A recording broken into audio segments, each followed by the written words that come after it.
esteemed teachers and support staff, a pleasant Sunday afternoon to you all.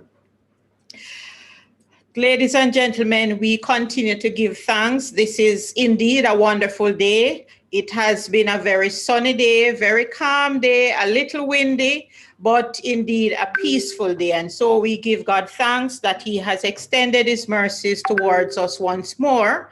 And we are here for a very important session, which is called the sensitization session regarding the vaccination of our teachers and staff in educational institutions.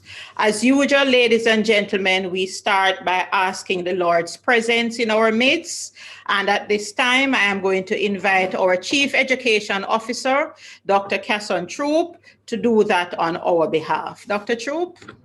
Okay, thank you very much, PS. Good afternoon, everyone, as I associate myself with the protocols just established by our PS, Dr. Grace McLean. Let us pray.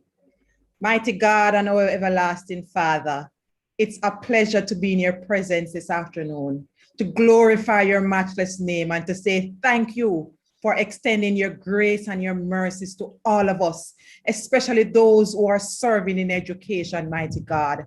This privileged sector, Heavenly Father, is a sector that touches majority of the lives of our boys and our girls in this country. And we are so grateful to have this opportunity to serve. Mighty God, we are making a mighty step in this country as we fight against the coronavirus. Mighty God, you have provided the resources for our country to vaccinate our people. And this afternoon, you created the opportunity to have a discussion, a discourse with all key players in the sector. We are grateful and we submit this opportunity to you. We ask for your blessing. We continue to seek your grace and we submit all that we do in your precious name. Amen and amen. Amen and amen, indeed. So, ladies and gentlemen, we know that this afternoon you could have found the time to do so many different things, but you are here with us this afternoon. And so, at this time, I will invite Dr. Jacqueline Biseso-McKenzie, our Chief Medical Officer, to give opening remarks. Dr. McKenzie, over to you. So good afternoon, PS. I'm here with the Chief Medical Officer, and we are here at the National Arena, where we're having the fourth Blitz operation here. Today we are slated to vaccinate over 4,000 Jamaicans from all walks of life, including teachers, of which we have vaccinated over 2,500 since yesterday. And so we are very excited for this opportunity. I will ask the Chief Medical Officer to now add her own voice. Unfortunately, our camera is not working here at the National Arena. So we extend our apologies for that. Minister Williams, good afternoon to you. Good afternoon. To the excellent team at the Ministry of Education. Hey, good afternoon, everyone. Thank you for inviting us to be a part of this meeting. As PS says, we are heavily ingrained in this session at the National Arena, where a lot of persons are turning out to be vaccinated. As you know, we are expecting that the teachers will be part of the group that is getting vaccinated. And I think this meeting is really to try to address any issues that there may be in terms of hesitancy. And so Dr. Ennis is going to do a presentation, and I'm hoping that we can clarify any problems that there are, and certainly that we'll be able to get the persons out to be vaccinated so that, you know, we can prepare for return to school. Okay, over. Thank you very much, CMO. We understand how busy and what a difficult period it has been for you, but we are so proud of you, our Chief Medical Officer, who is doing such an excellent job. And from one person of excellence to the other, P.S. Dunstan, brief remarks, please, sir. Thank you very much.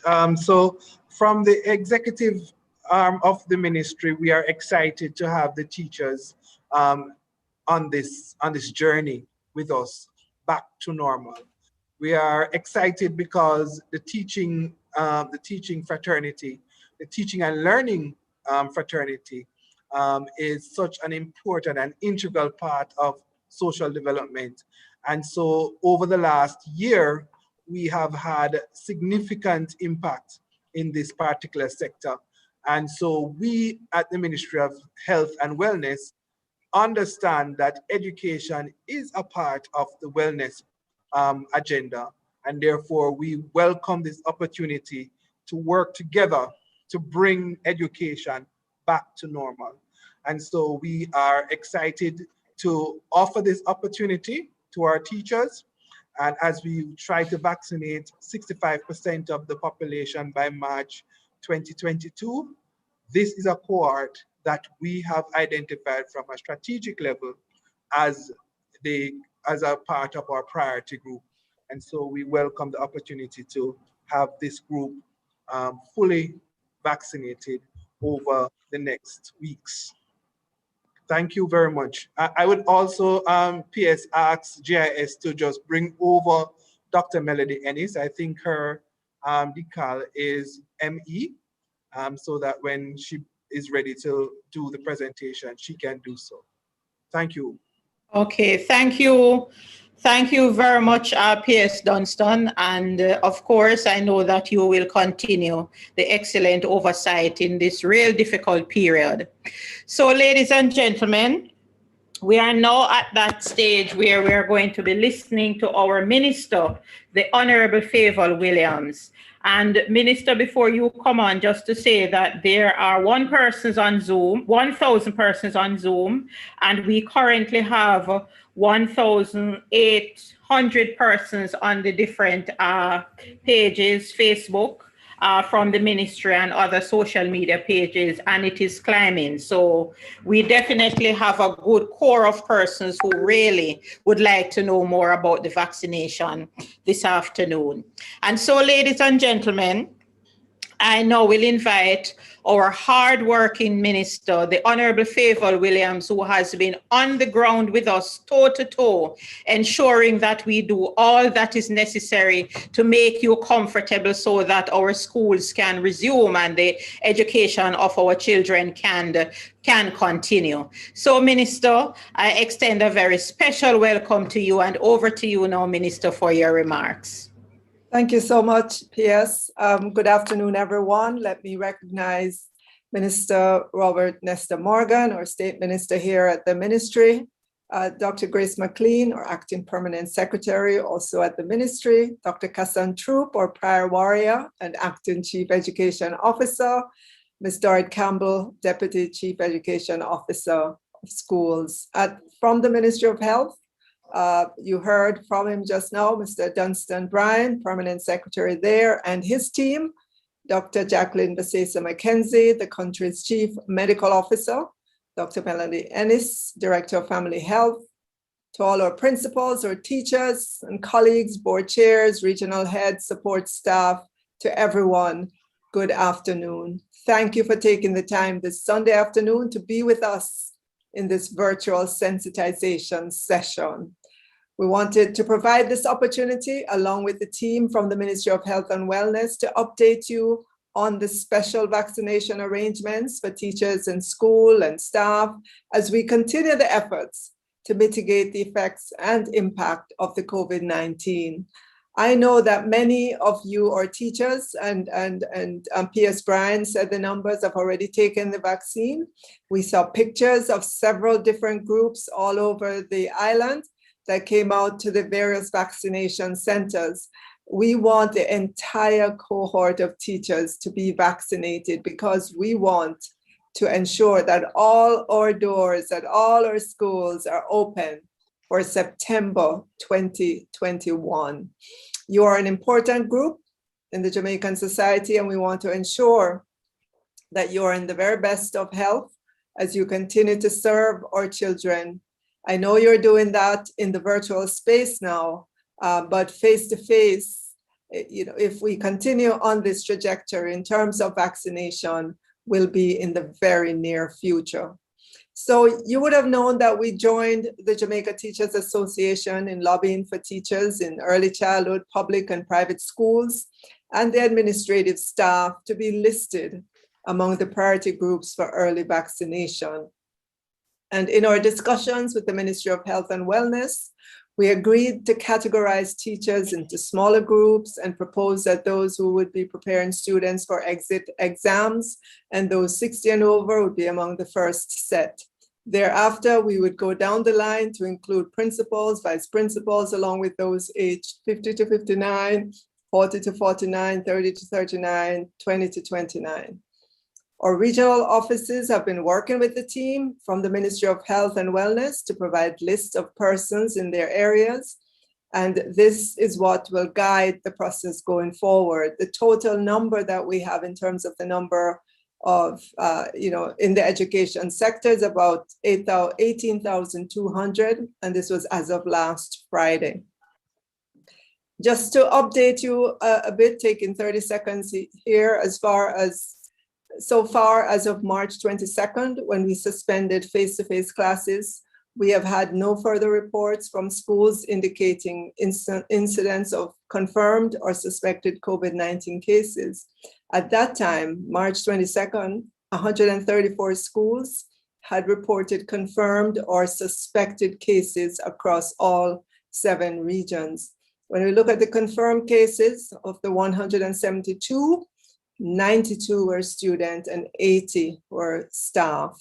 Suspected cases, 189, of which 91 were students and 85 were staff. We all know we have been experiencing community spread, and so it is imperative that we continue to reinforce the importance of observing the protocols, of maintaining the stipulated social distance, practicing hand sanitizing or hand washing, wearing of masks in our daily lives as we go about our business. As you know, classes are set to resume this week using the different modalities except for the face-to-face. And we want all stakeholders in the education sector to be able to function as normal as possible. I know you will have many questions, and so I will hand over to Dr. Melody Ennis, Director of Family Health at the Ministry of Health and Wellness, to explain clinical considerations in the administration of the vaccine. And I hope when we get to the question and answer session, you will not be shy about putting up your hands, raising your hands, asking the questions, because we want the entire teaching fraternity to be vaccinated. We want, if there's any hesitancy, any questions, any hesitation at all, we want, when you leave here this afternoon, that you will be satisfied in your mind that you have good information, proper information that will help you to make that decision. So thank you, ladies and gentlemen. Thank you, Minister. Dr. Ennis, please go ahead, unmute and go ahead.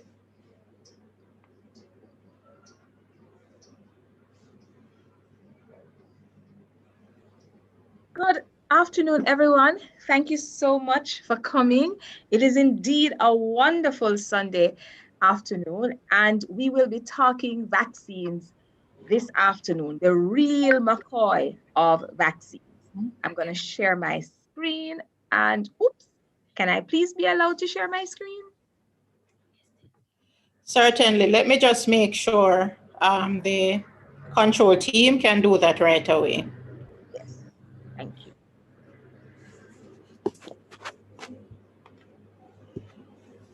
So, over the last year,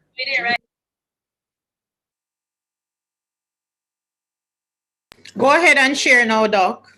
aha, yep. Ready?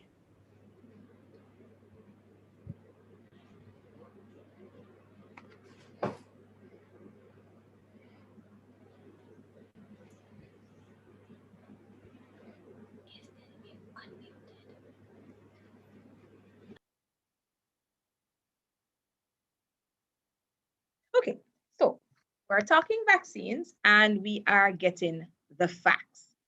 So we know that over the last year, the scale has not been tipped in the right direction at all. There has been, we are plagued with lockdowns, loss of loved ones, the deaths, the job losses, and of course, most important, schools are out. What's happening to our children? And overall, the whole world is in fear and very anxious. And that kind of equals anguish. Now, medicine not doing too well at all. The medicine not carrying down the scale in any way. And we have tried. We have hit COVID-19 patients with absolutely everything. We have tried the steroids, we have tried the antibiotics, we have tried the anti-inflammatories. We're now at ivermectin. And if you're a dog owner or a dog lover, you'll know the use of ivermectin. But in spite of all of this, where are we? We are at about 134 million people across the world being infected, and over 2.9 million persons have died. So what is next? What are we turning to? And it is vaccines. So what exactly are vaccines? These are simply substances that are given by injection, drops, or nasal spray. For us on this platform, I'm sure we're familiar with the injection because we have had those, measles, mumps, and then drops. Remember when we got polio? Nasal spray, we're not too familiar with that one because we don't use it here. But if you have been following the news, you will see that Cuba is actually making a COVID-19 vaccine that uses this methodology. Now, the vaccines really stimulate our bodies to do what? To produce germ-fighting tools. And these germ-fighting tools are called antibodies that allow us to have a quicker and stronger response to invading organisms. Now, they boost our immune response. What's this immune response? It really is our ability to resist, to fight off, to withstand, to counteract any infection or toxin that comes into the body. And we use specialized cells that have a memory. So once they are re-exposed, then they know what to do. I think the simplest way we can understand this is if we think of the body's defense system like the Jamaica Defense Force.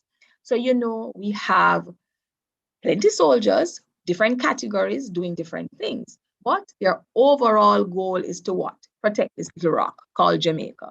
So they have to gather intelligence.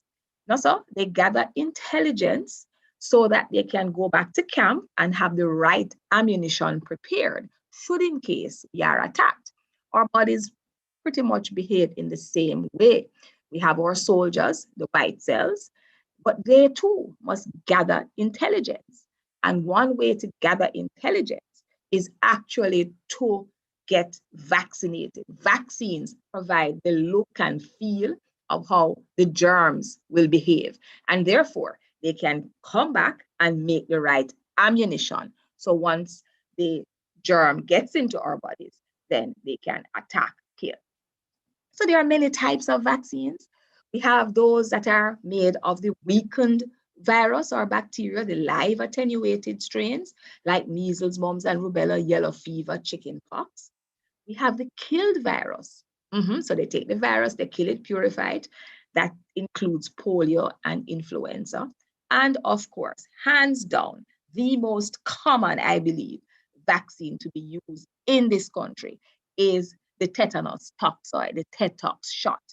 Because with every dog bite, with every rusty nail joke, with every bruise and scratch and scrape, everybody is running to the doctor for a TETOX shot.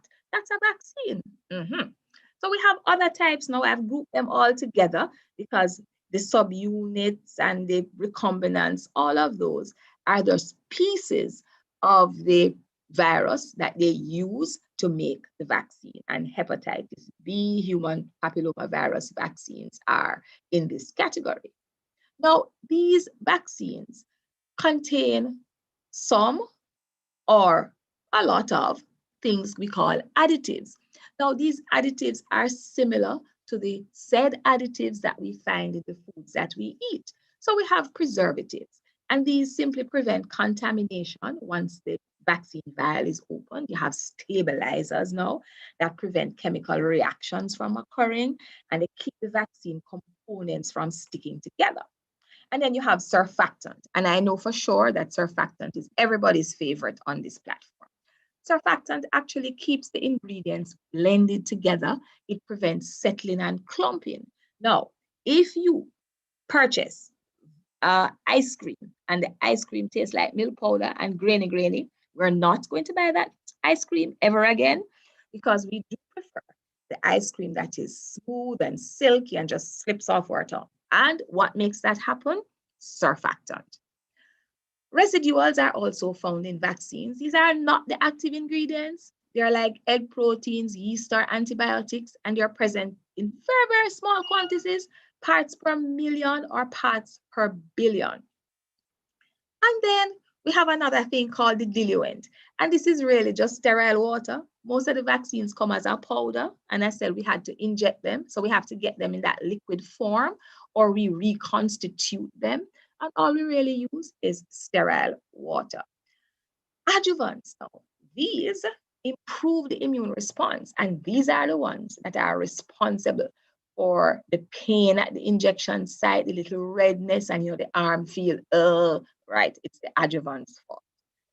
We also have aluminum salts present in the form of phosphates and sulfates, hydroxides. These are the same things that are present in the foods that we eat, and of course cause absolutely no problem. So what exactly is the big hullabaloo about this vaccine, COVID-19 vaccine? Because we have been taking vaccines for such a long time. Vaccines have been saving 2 to 3 million lives every single year. So I'm going to ask you to just take a listen to this video, Vaccine Development 101. Let us see what is really going on. What's the apprehension about? Take a listen. How do you create a vaccine to fight a new disease? And why does it take so long? Well, first, you have to identify the virus or bacterium that causes the disease. In some cases, the pathogen itself can then be weakened or deactivated and used to make a vaccine. But this isn't always possible. In these cases, the next step is to identify the pathogen's antigens, unique protein or glycoprotein markers which can form the basis of a new vaccine. For some pathogens, these antigens always stay the same. Other pathogens, like the virus that causes flu, can change or mutate their antigens, and so these must be reanalyzed every year. Once you have identified the pathogen or antigens, you need to decide how you are going to use them to build a vaccine. This is called the vaccine platform. There are a lot of options here, like subunit vaccines that only use part of the pathogen. There are also newer or more experimental technologies, like viral vector or nucleic acid-based vaccines. But we'll get to these a bit later. You also need to decide how the vaccine will be administered. By injection into the skin or muscle, orally like the polio vaccine, or through the nose like some flu vaccines. Each of these options could affect the response the vaccine induces. For now, let's say you've decided on the platform and designed the vaccine. Next, it needs to be tested, first in cell cultures and then in animal models. This might include challenge studies, where animals that have been given the vaccine are deliberately exposed to the target disease to see if the vaccine protects them. Further down the line, and if the disease isn't too serious or effective treatments are available, humans might take part in challenge studies too. Once the vaccine candidate is proven safe in animals, you need to prove you can manufacture it to a high enough standard for people and at scale. This is called GMP certification. If the vaccine passes all of these stages, it's time to begin human trials. Normally, these come in 3 phases, and they all have to be passed. First, the vaccine is given to a small group of healthy people to test for adverse reactions. This is called the safety trial. Second, you give the vaccine to hundreds of people to work out what dose is needed to trigger a big enough immune response. Finally, you can trial the vaccine in thousands of people to see how effective it is. This step is often the slowest, and participants are sometimes recruited around the world. Researchers have to wait for participants to come into contact with the pathogen naturally. By tracking how many become infected, they can work out how effective the vaccine is at protecting the group. It can take decades to gather enough data to be sure. But if you do, the vaccine can finally be licensed. There are still problems to overcome, however. Mass producing a vaccine to a high standard can be a difficult job. And once you've cracked production, you still have to deliver the vaccine to where it's needed. And then there's phase 4 monitoring, keeping track of rare adverse reactions that the vaccine might cause even though it's past the previous trials. This trial process is very safe, but that comes at a cost. It is also very slow. In an emergency, there are ways to speed things up, like reducing the time spent waiting for paperwork to be completed, or running different trial phases at the same time. But steps are never missed out. By working more efficiently, a protective vaccine could be produced in as little as 12 to 18 months, and advances in biotechnology could speed up production pipelines as well. And there are more ways we could speed up production. Let's come back to some of those newer vaccine platforms. Nucleic acid vaccines don't use pathogens or antigens directly. Instead, they deliver the genetic templates for the antigens. These DNA or RNA templates can be delivered directly or in lipid nanoparticles that help them to enter cells and improve their stability after injection. These nanoscale fat droplets encapsulate the RNA or DNA, protecting it as it enters the body. Some lipid nanoparticles can also act as adjuvants, molecular triggers to kickstart the immune response. Once inside the body, these DNA or RNA templates instruct our cells to start making antigens which activate the immune response needed to build immunity. RNA and DNA are much easier and faster to produce in the lab than antigens are. They're also potentially safer than vaccines that contain whole pathogens. That means they could hopefully be used by people with weakened immune systems. But nucleic acid vaccines are still experimental. Another approach is called a viral vector. Viral vector vaccines work by inserting an incomplete segment of genetic material from a pathogen inside a harmless virus that doesn't cause disease. This then acts as a vehicle for the genetic material, delivering it to the right place in the body where it can be translated into proteins, triggering the immune system. The viral vector may even be self-replicating, increasing the amount of vaccine in the body. Viral vector vaccines are also quick to produce. Safe vectors have already been established, and it is relatively easy to insert different target genetic material into these established carriers. And as the genetic material inserted is incomplete, they can't replicate and cause disease, so they're also very safe. But there is only so much the process can be sped along. Effective vaccines can save millions of lives, but before they are used, they have to be proven to be safe and effective. In the future, researchers hope to develop vaccines against non-infectious diseases, like cancers, based on chemical markers called tumor neoantigens. Vaccine technology is developing every day, and it has a bright future, albeit a slow and methodical one. So the vaccines are not safe because they were too rapidly created. Took about 12 months. Well, we have seen that the vaccines are safe simply because of a whole heap of things. We could list them off. They must pass through the clinical trials. They must not skip any phase at all. So we have those two. And then we have some other things that made it easy for them to be manufactured so quickly. They're using a totally different platform from what we're accustomed to.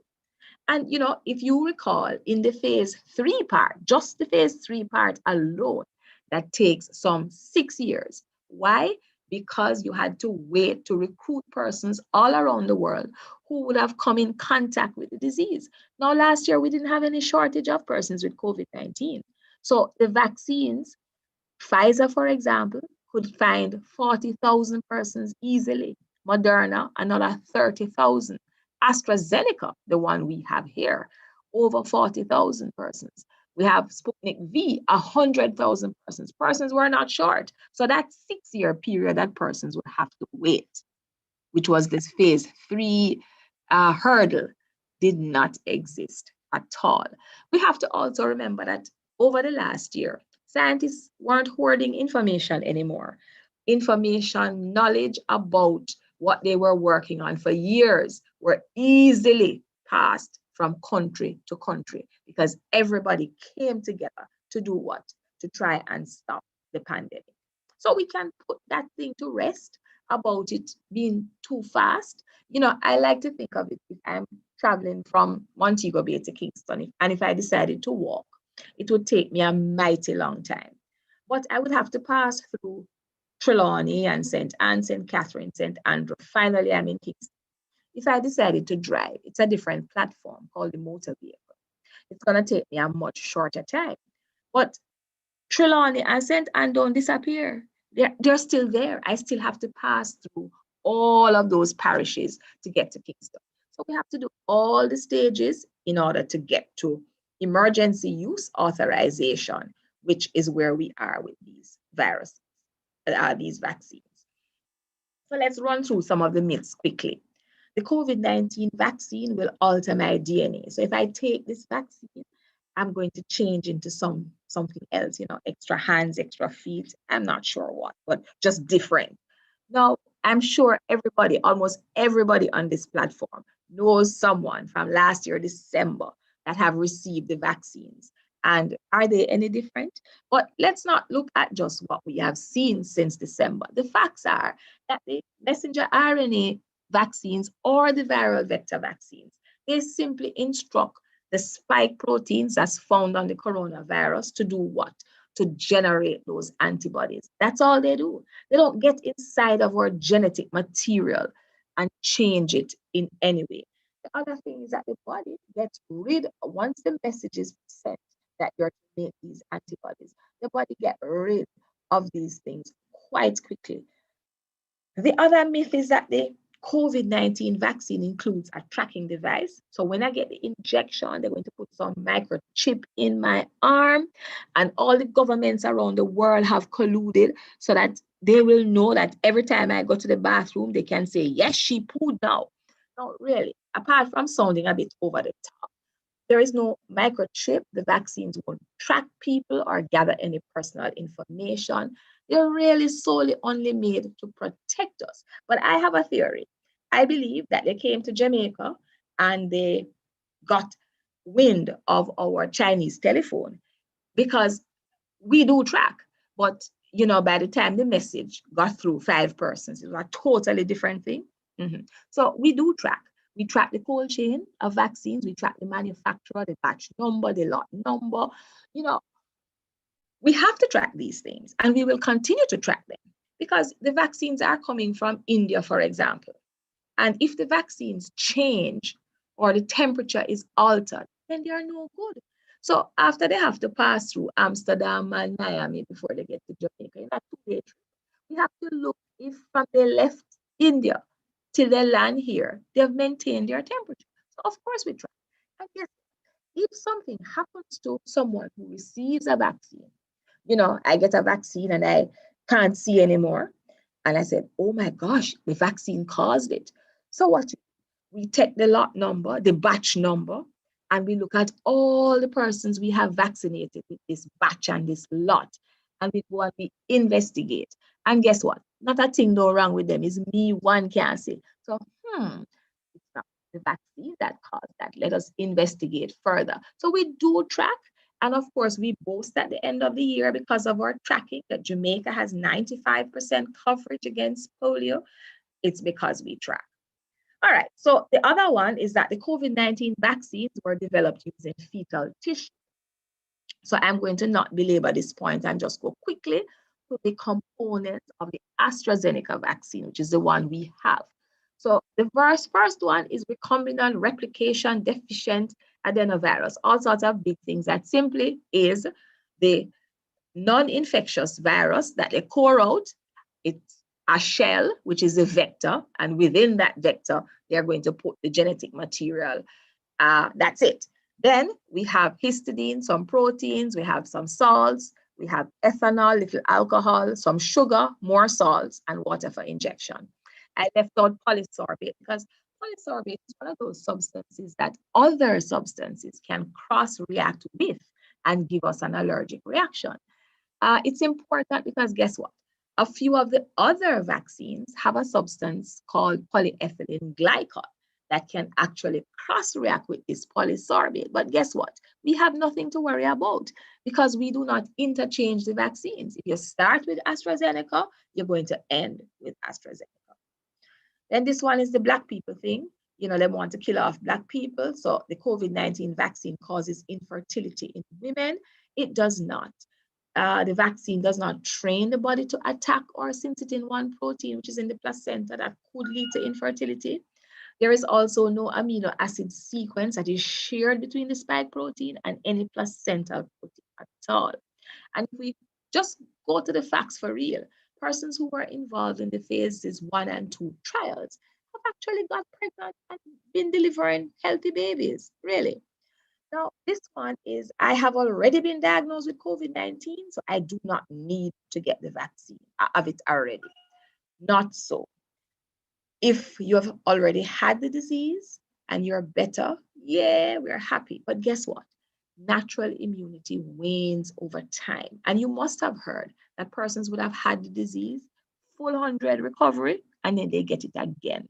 So it is recommended that we take the vaccine, even if we have had the disease.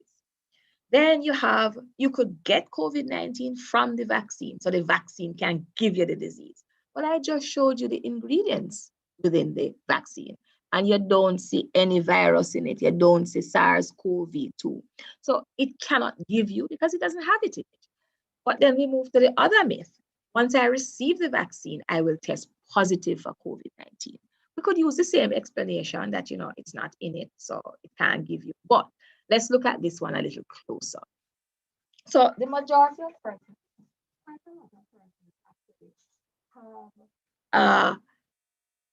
are asymptomatic or pre-symptomatic. So a lot of us on this platform may very well have the SARS-CoV virus inside of us. But guess what? We're not showing any signs and symptoms. We're good. So we get the vaccine today and we go test tomorrow, next week. And yes, of course, we're going to test positive. Why are we testing positive? Because we had the virus inside of us before. It is not the vaccine that gave it to us. And there's another thing that we need to consider when we hear about testing positive. What sort of test are we doing? So if we're doing an antibody test, remember when you get the vaccine, you're supposed to develop antibodies. So if you're doing an antibody test, of course it's going to be positive.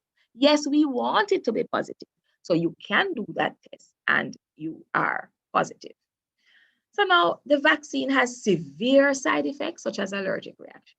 Yes, it can happen. Just like how persons can be severely allergic to peanut and shellfish, wasp bite and bee sting. Yes, it can happen, but it's very rare. And in the very same way that if you are so allergic to those things, you know, you eat a peanut and you swell up and can't breathe, then you're not going to have it again. So if you are allergic to the vaccine or the components of it, and you won't get it, and if you take it and develop this severe allergic reaction, we certainly will not offer you the second dose. And then you have those persons who just say, guess what? Natural immunity is better. Me not contaminate my body. Well, natural immunity is good. But while we wait on herd immunity, going the natural way, how many persons have died so far? More than 2.9 million persons. We don't want to be in that group. So why wait when we have vaccines that simply build our immunity without the damaging effect of having the disease? And then this is the one that is on social media a lot. Once I receive the vaccine, I no longer need to wear a mask. No, no, no, no. Mask wearing, hand washing, and physical distancing remain necessary until sufficient of us are immunized. And that sufficient number is like about 70% of the population. So we have a way to go. Wearing our masks means that we're not selfish. When I take the vaccine, I won't get severely ill, I won't be hospitalized, and chances are I won't die. But that's me protected. So if I don't wear my mask and I still have the virus in my respiratory tract, my nostril and my mouth, then I'm going to cough and talk into your face. You don't have the vaccine yet, so you can be ill. So we're not doing it just for ourselves, we're doing it for everybody else in the society. So who should be vaccinated? All right, so it's a lot of us now. We know that all Jamaicans are going to get this vaccine, but it's in a phased basis, one at a time. So it's everybody over 18, and we started. We did 75, we did 60, we did 50. We're now at 40 with comorbidities. Yes, so we're getting there. Now, persons wonder about comorbid conditions. So if you are obese, yes, you are to take the vaccine. If you have any cardiovascular disease, you're hypertensive, you have heart failure, you have transient ischemic attack, yes, you are to get the vaccine. If you have any respiratory illness, asthma, emphysema, chronic bronchitis, yes, you are to take the vaccine. If you have sugar, yes, you are to take the vaccine. If you are HIV positive or otherwise immunocompromised, yes, you are to take the vaccine. If you have an autoimmune condition, lupus, multiple sclerosis, rheumatoid arthritis, yes, you are to take the vaccine. Of course, we did the recovered one already, so yes, if you have had it. Now, do you recall last year, the university was asking persons who suffered from the illness and recovered that they should give blood so that they could use their antibodies to treat other persons. So if persons got antibody treatment, then they too can get the vaccine, but they have to wait like 90 days until after they got the treatment. I skipped over pregnant and lactating healthcare workers because that's a recommendation for AstraZeneca. And other categories of younger persons who are at severe risk. Now, that is so, and the caveat, healthcare workers and those severely affected, because studies were not conducted, the phase 3 trials were not conducted in pregnant women. So we really don't know how the vaccine is going to behave. However, we have some facts. We know the platform that made the vaccine. We know it's a viral vector because it's Astra we're talking about. So we know it's non-replicating. It's not going to reproduce inside of you. So it can't cross over into the placenta and it doesn't go into breast milk. So we know that that technology will keep the fetus well and the baby. We also know that when pregnant women who are highly exposed, like healthcare workers, get COVID, they don't do so well. And they tend also to have premature babies. So when you look at the risk and the benefit, you see that the benefit to offering these super exposed persons the vaccine way outweighs the risk. So what are the contraindications? Who can't get it? We said that already. If you are allergic to any of the components of the vaccine, if you have an anaphylactic or severe allergic reaction after the first dose. So Astra is what we have. And everybody's talking about the efficacy and, why Jamaica take that one? We should take another one because it's only 70%. But what we should really look at is what the vaccine is trying to do. It's trying to prevent us from being hospitalized, from getting ill and dying. And AstraZeneca is 79% effective of stopping symptoms. So even if you get COVID-19, you're not going to have any symptoms in 79% of the cases. And guess what? Even better, 100% effective against falling ill. So even if you're not in the 79 and you get a few symptoms, you're not going to be ill, need hospitalization or that. So AstraZeneca is way up there, top of the line, good. We've started, we've given all 50,000 doses. We're doing well. So what you're going to get? You're going to get Americans say jab. We did always say joke one time, but you're going to get your injection in the upper arm. You're going to get 2 doses. The first one and then the second one will be 8 to 12 weeks, anywhere between 8 and 12 weeks after. and everybody wants to know about the side effects. So side effects that are very, very common, greater than 1 in 10 persons, you're going to get tenderness, pain, warmth, redness at the injection site. You're going to feel unwell, very tired, some chills, feverish maybe, headache, nausea, some joint pains. And then you have those that are common up to 1 in 10.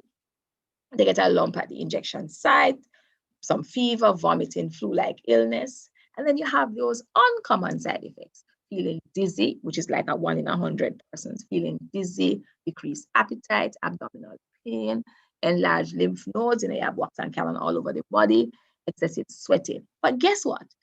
These things that cause this discomfort is actually very important. It tells us that our bodies have actually recognized the intelligence out there and start to do what it have to do, building our antibodies.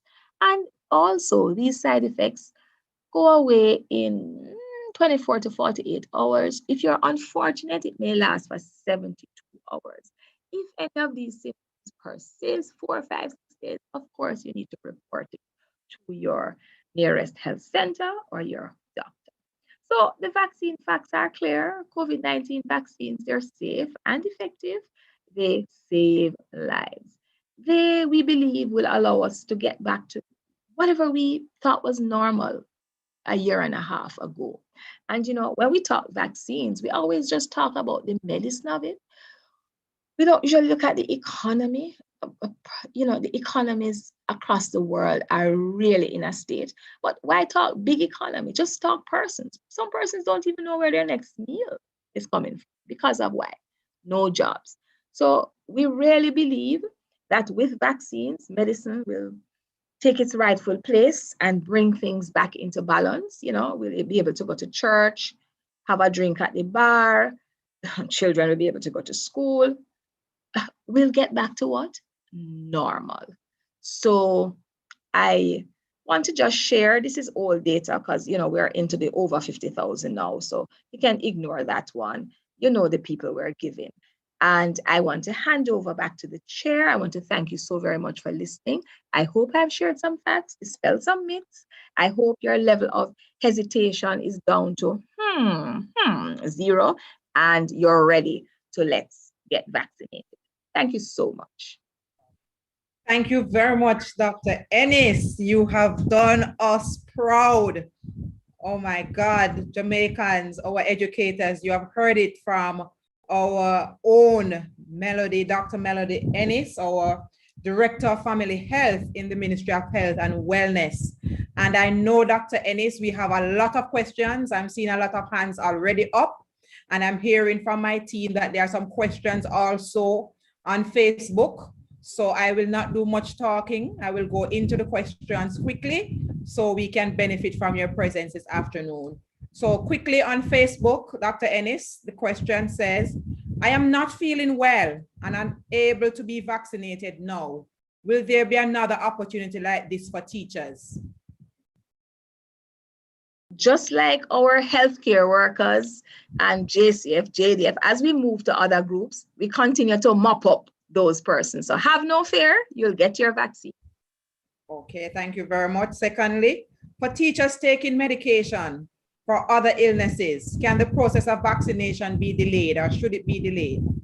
It should not be delayed. If you are taking immunosuppressive therapy, intravenous immunosuppressive therapy, then we ask you to wait 14 days between taking the vaccine and that therapy. But of course, if you are so sick and on those medications, you are going to be in dialogue with your doctor who will say, give you the green light. Yes, you can take it now. Okay, thank you very much. Another one, if you have or had COVID-19, how long should you wait before taking the vaccine? Well, if you are asymptomatic, you just tested and you tested positive, then you wait until your quarantine period is up. That's 14 days. But if you were symptomatic, you get it full, then you have to wait until you are well. So once you are well, you're not having any signs and symptoms, you're back to normal, then yes, you can get the vaccine. Okay, thank you very much. Another one, what is the long-term effect of the vaccine, and what about vaccine for children? Those are the Facebook questions at this time. All right, so let me take the second one. The children, just like how it wasn't studied in pregnant women, the vaccine wasn't studied in children. And this is not anything new. When we're making medicines or vaccines for that matter, we don't offer it to children as trials in the first go. We wait until thousands of persons across the world has taken the vaccine and we're not seeing anything untoward, then we do those trials. So children are out for now. You will maybe be hearing that Pfizer is asking for children to get the vaccine. And that's because it's like over 70 million persons have received the Pfizer vaccine just in one country. So they have the numbers to substantiate to say, yeah, we can go now and do some childhood studies. Long-term effects. Now, for vaccines in general, and we're just going by history, when you take a vaccine, whatever is going to happen to you usually happens in the first 60 days. And when I say 60 days, I mean that's a very long time. Most things happen within the first 10 or 15 days. So we don't expect a lot of adverse events, side effects that's going to happen 2, 3, 4 years down. We've not seen that with other vaccines, and we don't expect to see that with these vaccines. But I really couldn't tell you categorically that no, you're not going to have any. But just based on history, it is not likely. Okay, thank you very much, Dr. Ennis. Another one says, isn't the mask a preventative tool because there was no other means? So if I take the vaccine, why should I continue to wear a mask? Okay, you're wearing your mask because the vaccines were looked at for preventing illness, severe illness, hospitalization, and death. They were not studied for infectivity. They were not studied looking at the burden of the virus within our respiratory tract. They have just started doing those now. So we know that there is still the virus there, and you can pass it on to someone else who is not protected. So we need everybody to continue to wear their masks so that they're not spewing out the virus per se, so that others who are not yet vaccinated won't get ill. I know there's a good plug for AstraZeneca, another good plug for AstraZeneca. Some very, very preliminary studies are showing that the AstraZeneca vaccine actually reduces the burden or the density of the virus within the respiratory tract. So we're getting some information coming out slowly. So, let's work with it and see where it takes us. Okay. Excellent. Great news. Thank you very much. So I have some hands up. I'm going to ask the control team, the technical team, to unmute Barbara Reed, and then followed by Suzette Benton-Williams. Please unmute Barbara Reed. Go ahead, Barbara.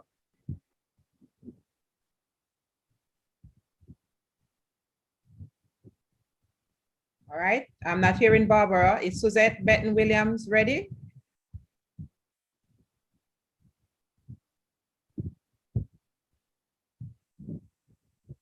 Barbara, are you able to hear us?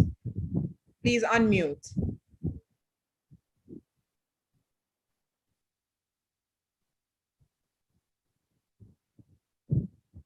Okay, we're going by the hands that I'm seeing raised. So colleagues, if you have raised your hands, please listen out for your name. I will call you, the technical team will unmute you. So Barbara, you have been given permission to unmute. Please unmute, that's Barbara Reed. Yes, I see that you're unmuted. Go ahead, please. Okay, do we all have to take the vaccine? So the vaccines are not mandatory at this time. We're hoping that you will recognize the need and how protective it can be for yourself, your loved ones, and everyone in general. So we are using gentle persuasion for persons to take the vaccine, but it's not mandatory at all. Thank you very much, Barbara, for that. We'll move to Wendy Whittingham Beckford. Please unmute Wendy Whittingham Beckford, followed by Burnt Savannah Primary. Please unmute Wendy.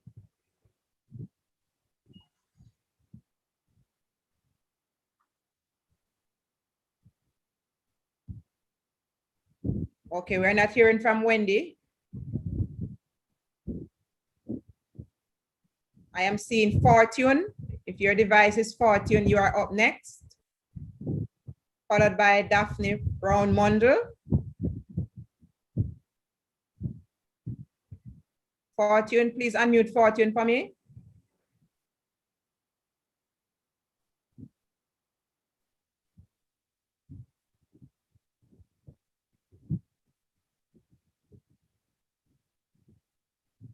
Please unmute Fortune. All right, let's go to the next and Daphne Brown-Mundell.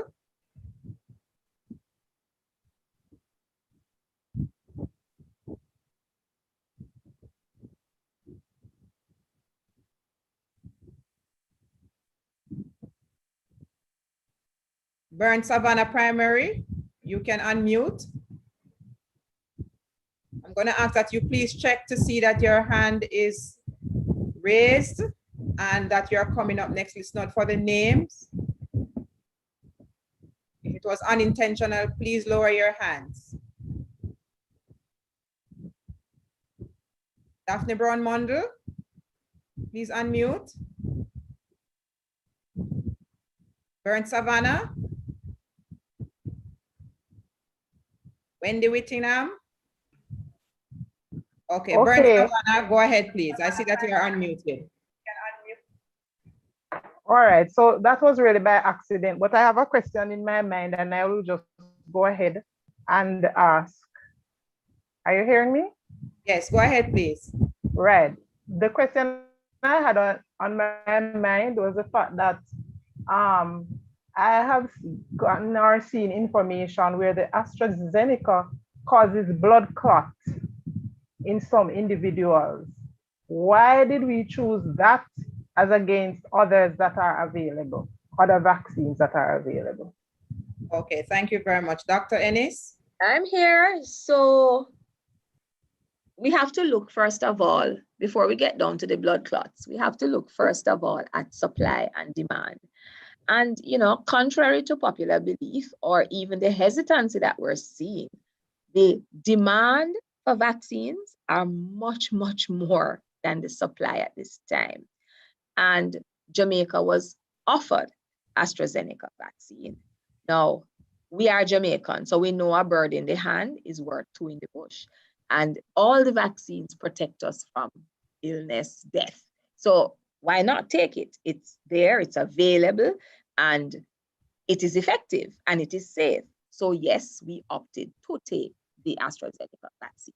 We have been asking and we are in dialogue for other vaccines, but they are simply not available at this time. And we move ahead full speed with AstraZeneca.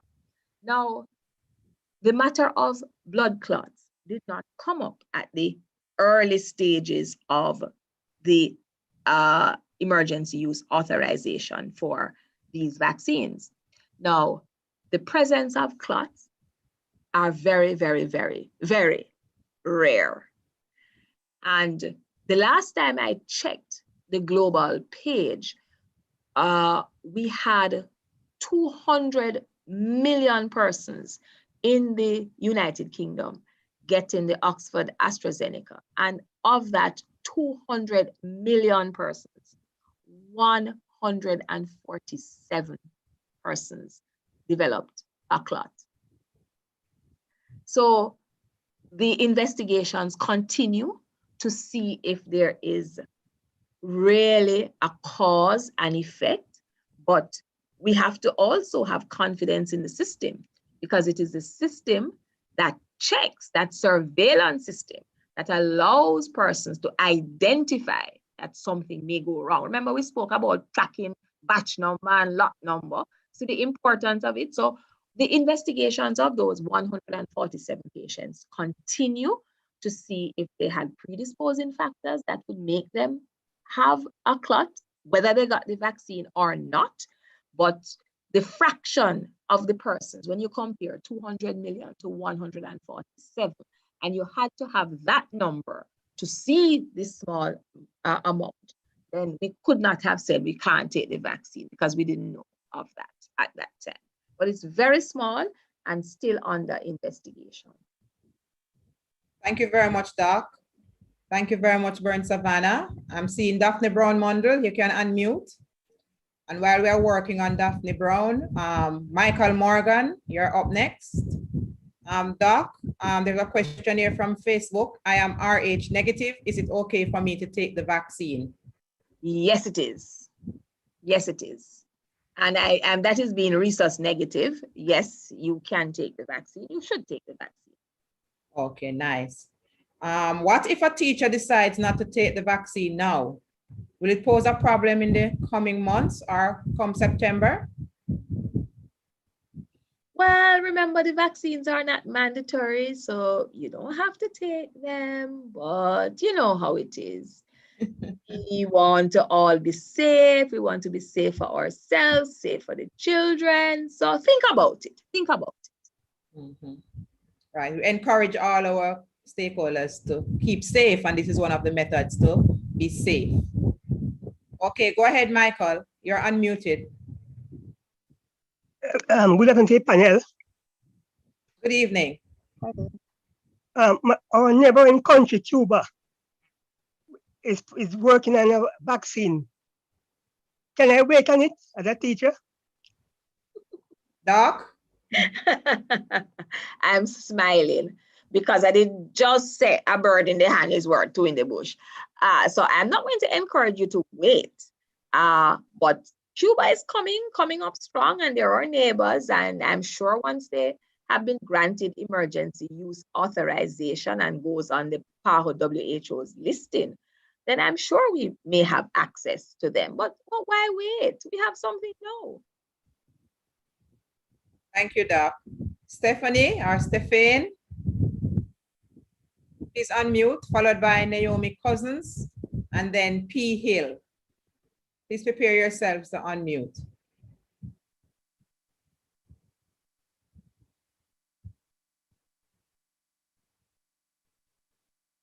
Stephane or Stephanie, you can unmute now.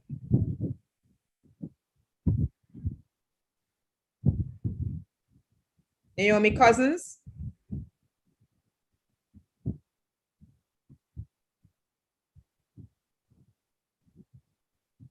All right, let's continue down the list, technicians. Orinthia Robinson. I think some person's hands are up by mistake. Orinthia Robinson, please unmute.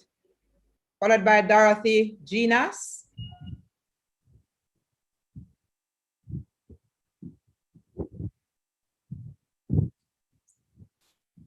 All right. Naomi Cousins, are you up? Orinthia? Okay, some person's going away, so probably by mistake. Dorothy Ginas. Andrea Sharp.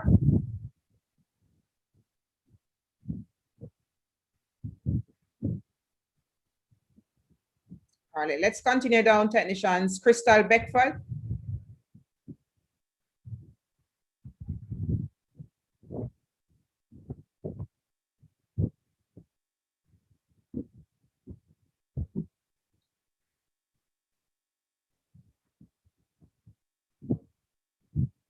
All right, let's continue down. Cheryl Sims.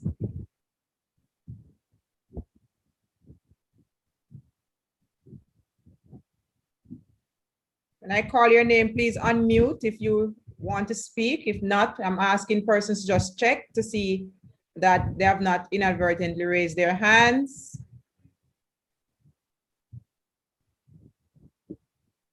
All right, let's continue down. There's somebody that signed in as Blessed. All right, D. Daniels.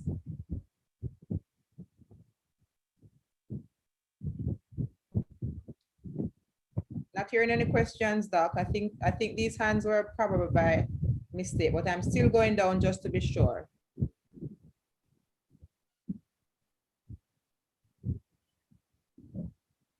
I'm seeing one coming in from Facebook. So whilst we work out the technician issues on the other side. Cheryl Sims, are you up?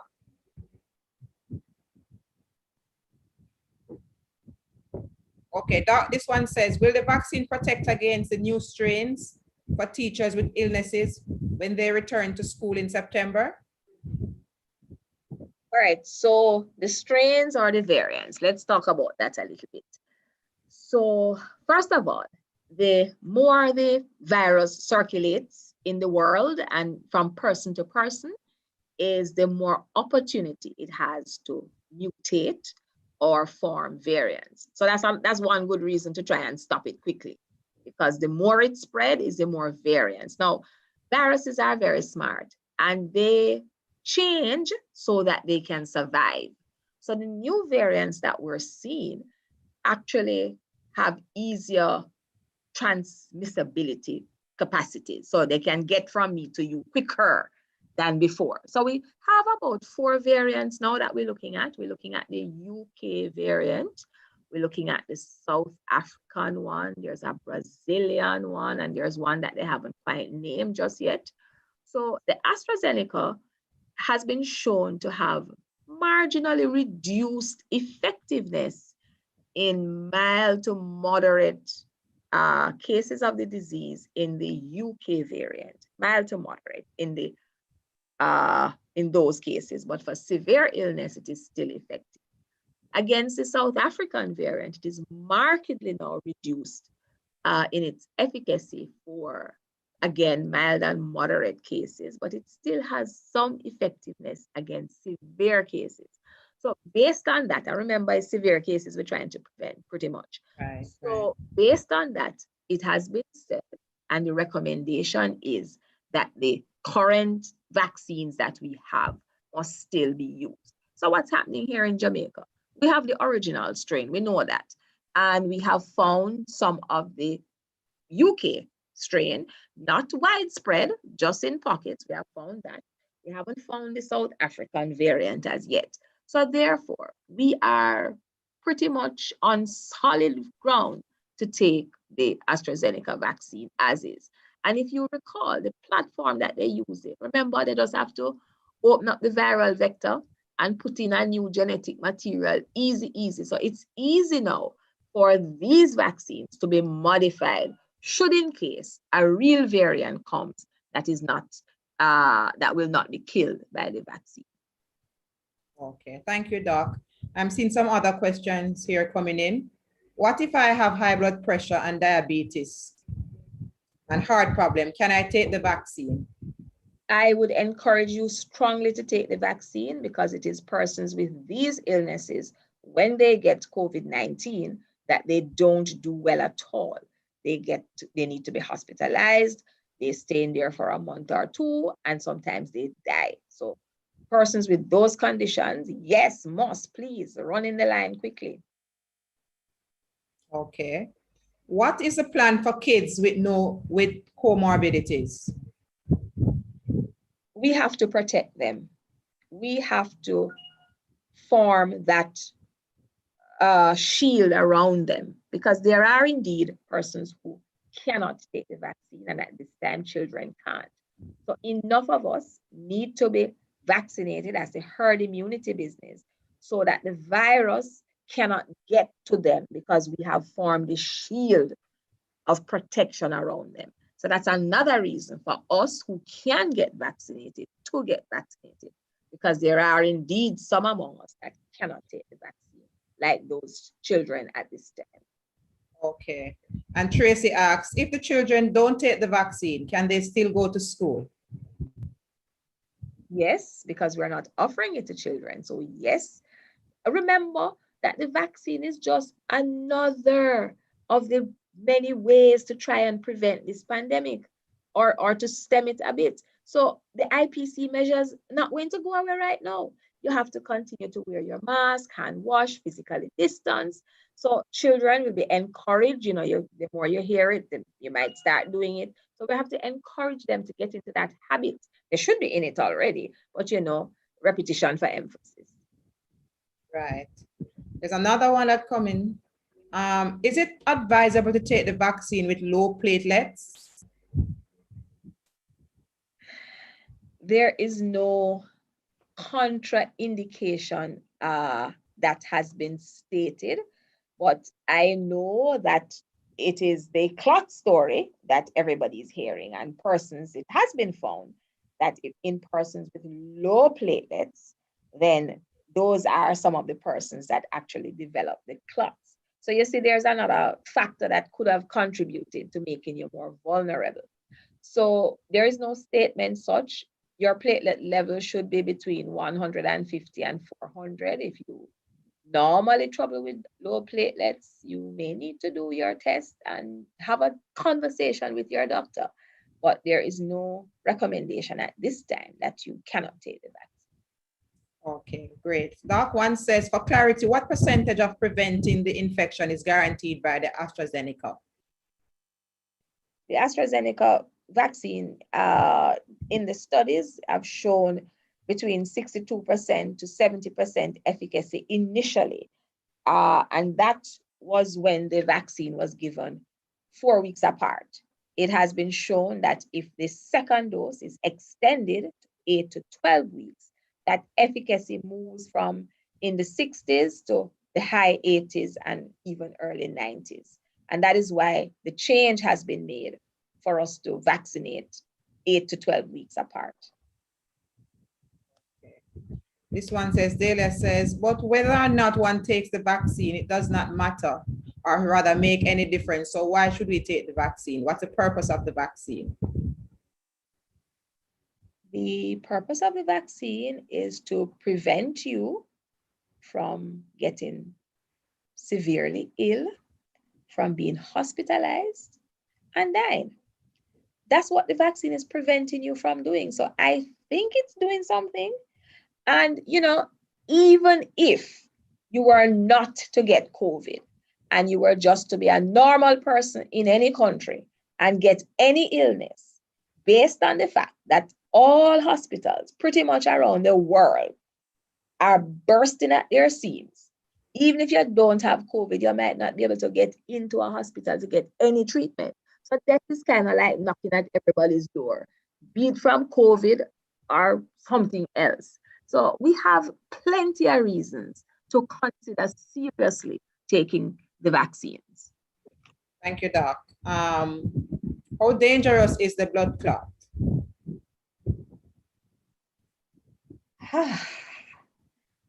How dangerous is the clot? Well, a clot can be very dangerous. It can, depending on where it is formed, it can move and it can go to the lungs and it can cause death. That's the worst case scenario, of course. Lots of persons, maybe you'll know persons who have had DVTs, deep vein thrombosis, who have had clots and who have been treated and have done well. So it is on a spectrum. Like anything else, you can die from having a clot, but that is not the usual sequelae. Most persons are treated and do well. They go on thinners. So you would know persons on warfarin, for example, who would have had a clot and they survived. They're on medication. So, you know, it all depends on the severity. Okay. Doc, Ozette asks, with the high demand, how confident are we about getting more shipment for the second dosage? We are pretty confident. We have extended, you know, that initially we were in the, and we still are in the COVAX facility, but we recognize at an early stage that just being in that facility alone would take us a very long time to acquire the vaccines that we need for the population. So the government has, well, started now a long time ago, the bilaterals, and we have been getting vaccines outside of that facility. So we're pretty confident that there is more where these came from. Okay, thank you, Doc. Simone asks, has there been any reports of blood clots from persons that have taken the vaccine in Jamaica thus far? No, so we have not seen any, but remember the ratio that we're working with, 200 million to like 147. So we're just at over 50,000. So we don't see it yet. I mean, we're hoping that we won't see it, but we're not there yet. Okay. Can I take the vaccine having low thyroid?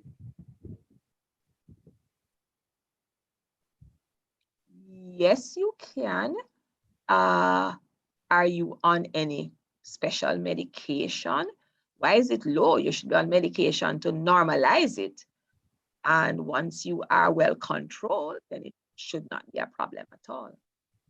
Okay. What about children with Down syndrome? Do they have to take the vaccine? No children yet, no children yet. But adults with Down syndrome may want to consider taking the vaccine, of course, because you know, some of those persons with Downs do have cardiac illness, right? They have cardiac pathologies or problems with their heart. So yes, they should be vaccinated.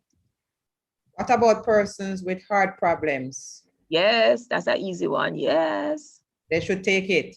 Yes, they should. What about persons with sickle cell traits? Is it safe to take the vaccine? Yes, it is. Okay. What if you have a relative that took the vaccine and it negatively affected them? Would you advise other family members to take it? Could you expound on the negative effect that you are speaking to? I've not seen that, Doc. All right, so let's keep it general. We really need to know what you're talking about. If you're thinking that it might be something in the family that everybody has that is hereditary, but no, there are some persons, and this is just real life now. So there are some persons who are allergic to penicillin, and the mommy might be allergic to penicillin, but the child is not. Daddy might be allergic to penicillin, and the children are not. So it's not that if something affects a family member that you should not take the medication. No, that's not it at all. And that is, of course, because I don't know the details that you're speaking to, but on the surface, no. Okay, it says here, what about persons who suffer from anemia? You can still take the vaccine. Okay. If there is any complication, can anyone be sued? You can sue the government. That's a short answer. I know where that question is coming from. That question is coming from the indemnity and the manufacturers. So indemnification of manufacturers who make vaccines really is nothing new. It has been happening for many years. In the great big US of A, there is no citizen that can sue any vaccine manufacturing company since the 80s for any untoward effect. The rationale is that the manufacturing companies say they need to stick with their core business of creating, manufacturing life-saving medication. Should they be involved in litigations, they would have to have an arm, a separate investigation, and they would move from their core responsibility. And therefore, what they have done is really deferred risk. So they say to governments, we will continue to, with pride, make our medications. If there's anything, you stand that thing so we can focus. So governments have absorbed that responsibility. It's, I mean, for those of us who do risk management, you know, you can defer your risks where it can be handled. It's not that you're not getting any compensation, but it's handled in a different way. So governments across the world have accepted this risk, and citizens get to their government. Okay, thank you, Doc. For females with fibroid issues, would you advise them to take the vaccine? Yes, I would, because these vaccines are based on the platform of MAPE. They don't interfere with the hormones at all. So yes, you can take the vaccine. Okay. All right, let me switch a little bit over to the Zoom platform. Claudette Orton, please unmute Claudette. And followed by Shamara West.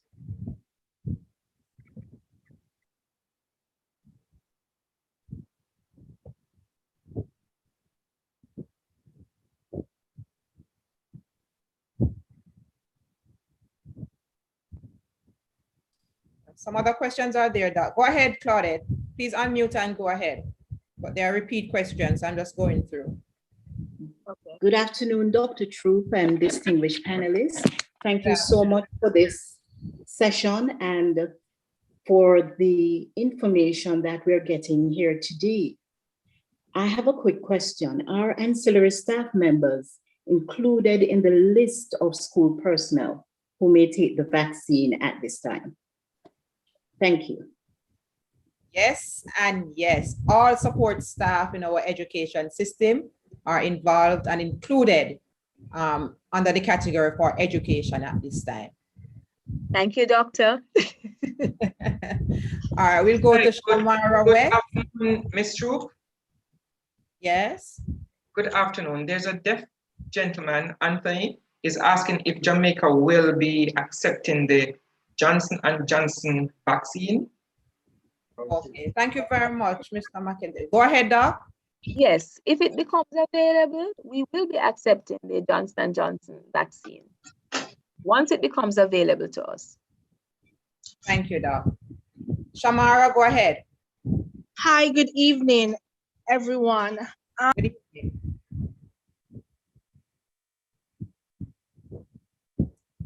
Shamara?